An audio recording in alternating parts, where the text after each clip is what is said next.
Hi there, it's Lisa, your productivity and organizing coach, trying a little something different.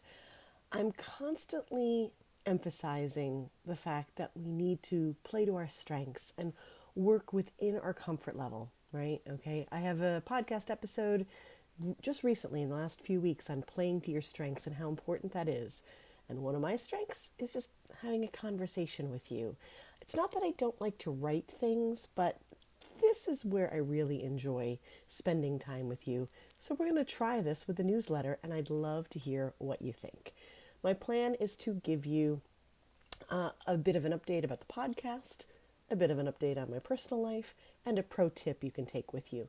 We'll keep it simple and short, and I will always honor your feedback. So if there's something different you're looking for or a specific question that you have, please let me know what it is. So, with that in mind, let's get to it.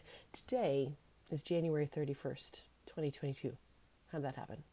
I don't know. I don't know what happened there. But we're at the end of January. We're beginning February.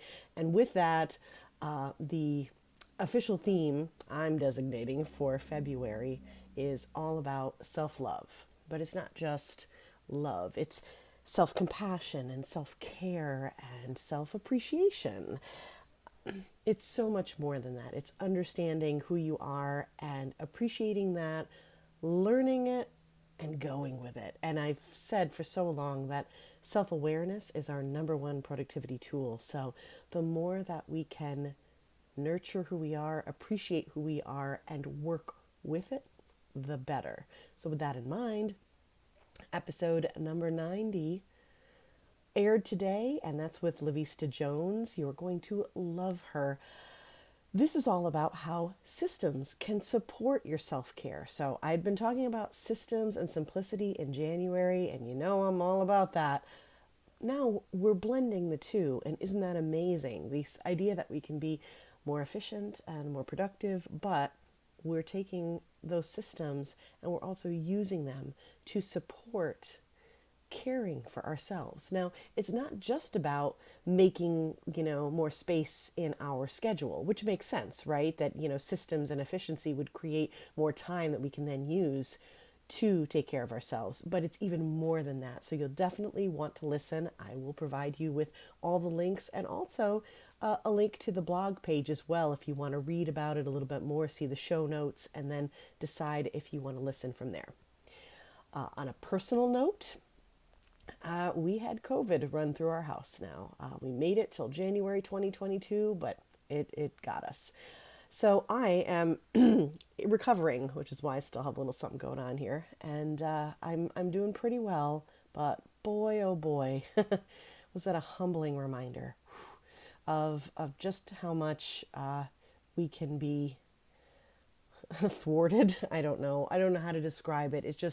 It reminded me of my, you know, my own vulnerability and reminded me of the place in my family and what I do. It was also a really good test of my systems, and I got a little work to do, got to be honest with you. So that's been interesting. Here in the Northeast, we are also dealing with a cold winter. And I got to tell you, and it's pretty consistent for this time of year, I'm kind of done. So check, please. Ready to go. I'm ready for spring to start saying, hey, I'm on the way.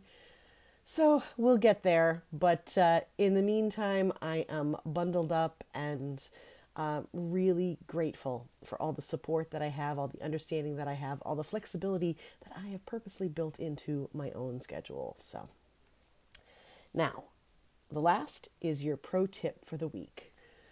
And I want you to think about restaurants because it always comes back to food with me, doesn't it? Something that chefs do that I think is just brilliant. And they do it because it is efficient. It creates such productivity. It reduces stress and it sets you up for consistency, which is the basis for habit formation. It's called mise en place, fancy French term, which basically means setting everything in place. So I want you to look around this week and figure out what in your life you could do a bit more mise en place for, if you will. I don't know can I make it a verb? I'm not really sure. But think about this concept of setting something in place. For example, the night before I do a podcast interview, I get my notes together. I get everything set, double check equipment, double check that the time, make sure my alarms are set so that I'm ready to go. It's a proactive approach, which I know I mention a lot, but it really does make a difference for you. So I take that proactive approach, but it's not just that I'm proactive and I know what I'm doing, but I have the stuff that I need in place. My notes happen to be on my iPad, but still, I have it ready to go. I know where to find it. I've called it up. Think about an event. Think about what's going on during the day. Think about a project you're doing and figure out what belongs with that. If it's something you do repeatedly, go ahead and create a checklist. And the first time you do it this week, when you think about what it is that you need, if you write down those things that you need, you have a checklist for next time. So that is my pro tip for you, and that is all I have for you today, other than to say if you are dealing with winter, stay warm and cozy and healthy, and wherever you are in the world, I hope that you are doing well and you're staying positively productive, and I will see you soon.